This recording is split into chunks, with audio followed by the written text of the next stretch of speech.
While campaigning to regain the US presidency, Donald Trump said that he would be able to end Russia's war in Ukraine in 24 hours. And it will take me no longer than one day. He warned that Israel would be, quote, eradicated if he lost the election. And you can't let that happen. And he vowed sweeping new tariffs on Chinese imports. I'm going to put tariffs on other countries. What does his US election victory mean in a turbulent world?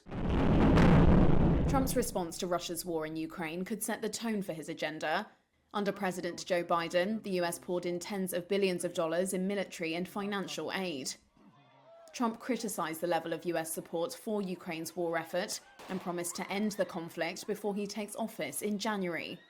But he didn't explain how. Political analyst Volodymyr Fesenko says Trump is likely to push for swift talks to end the war. But he says some concessions will be made, as Trump wants a quick result.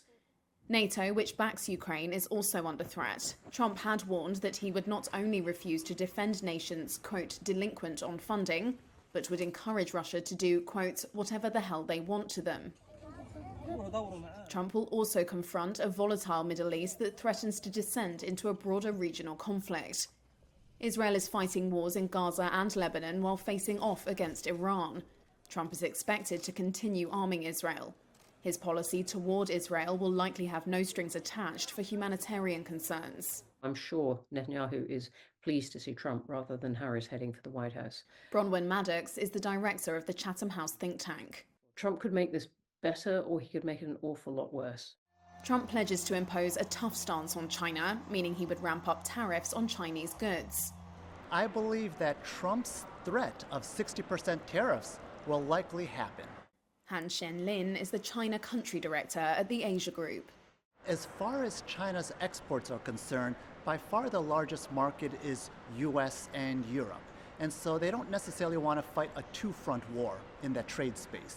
On the other side, Trump has presented a mixed message. He described Chinese President Xi Jinping as, quote, brilliant for ruling with an iron fist, and said democratically governed Taiwan, which China claims as its territory, should pay the US for defense. Another unknown is how Trump will craft his national security team. Many critics believe he will avoid bringing in mainstream Republicans who sometimes acted as guardrails in his first term.